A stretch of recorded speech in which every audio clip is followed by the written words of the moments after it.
Hello everyone, myself Rashmi GM, studying MSc in Computer Science, Manasa Gangotri, Mysore. My presentation topics are difference between supervised and unsupervised machine learning, clustering, k-means clustering.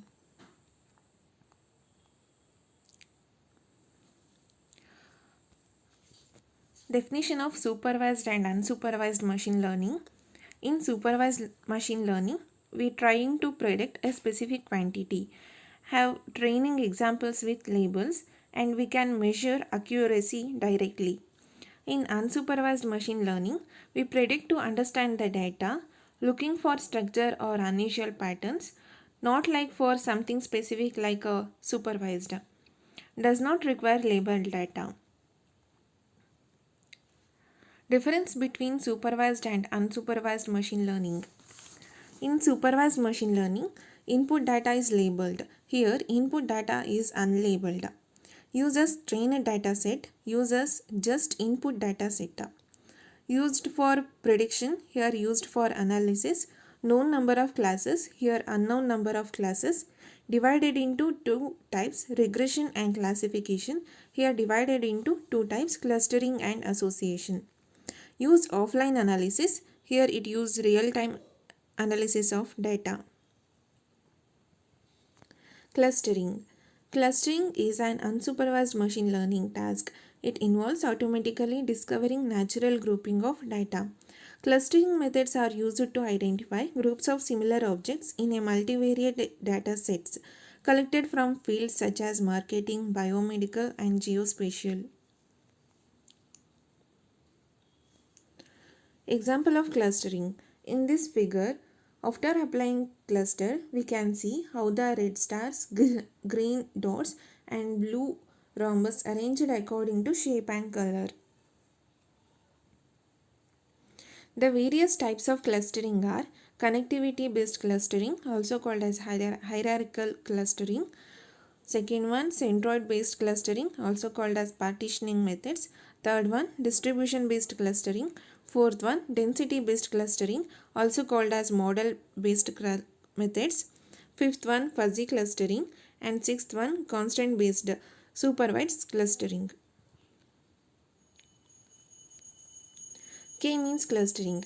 K-means clustering is an algorithm that given a data set will identify which data points belong to each one of the K clusters. It takes your data and learns how it can be grouped.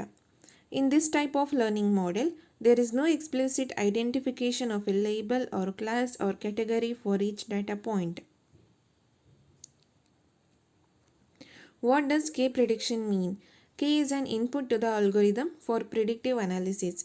It stands for the number of groupings that the algorithm must extract from a dataset, expressed algebraically as K. K-means algorithm divides a given dataset into K clusters. Example of K-mean clustering.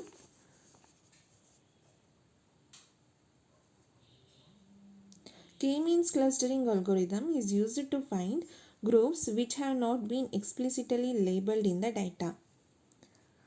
Here, cluster run is shown. In the first round, each point is assigned to its closest seed. The blue cluster seed moves to the right side.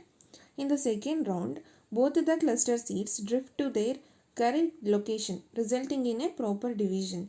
After two rounds, the cluster have reached a steady state and would not change further through an infinite number of iterations.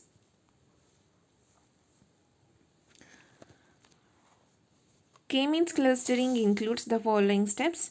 Step 1. Choose the number of clusters K. Step 2. Randomly select any K data points as cluster centers. Select cluster center in such a way that they are as farther as possible from each other. Step 3. Calculate the distance between each data point and each cluster center. The distance may be calculated either by using given distance function or by using Euclidean distance formula. Step 4. Assign each data point to some cluster. A data point is assigned to that cluster whose center is nearest to that data point. Step 5. Recompute the center of newly formed clusters. The center of a cluster is computed by taking mean of all the data points contained in that cluster. Step 6. Keep repeating the procedure from step 3 to step 5 until any one of the following stopping criteria is met.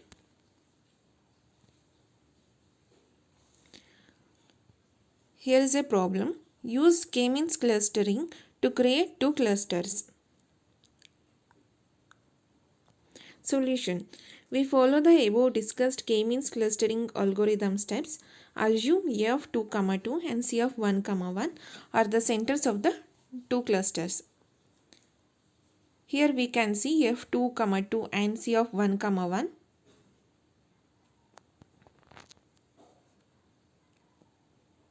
Iteration 1. We calculate the distance of each point from each of the center of the two clusters.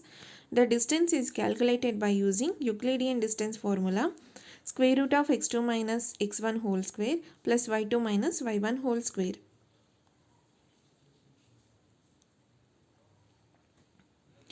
Next, we calculate the distance between A of 2, 2 and C1 of 2, 2 by using the Euclidean formula.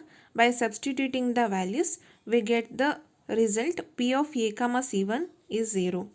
In the same way, by calculating the distance between A of 2, 2 and C2 of 1, 1, we get the value P of A, C2 1.41.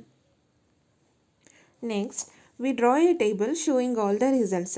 Using the table, we decide which points belongs to which cluster. The given points belong to that cluster whose center is nearest to it. In this table, we can see A of 2, 2 and B of 3, 2 and D of 3, 1 belongs to the cluster C1, which are the 0, 1 and 1.41 are the least values. From here, new clusters are cluster 1, first cluster A, B and D, and cluster 2 are C and E.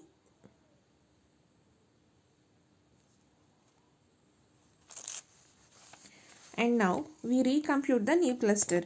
The new cluster center is computed by taking mean of all the points contained in that cluster. Here we take the mean value for cluster 1, center of cluster 1. We get the value 2.67, 1.67 and for cluster 2 1.25, 0.75. This is the completion of iteration 1. Next we go to the iteration 2, 3 and so on until the centers do not change anymore.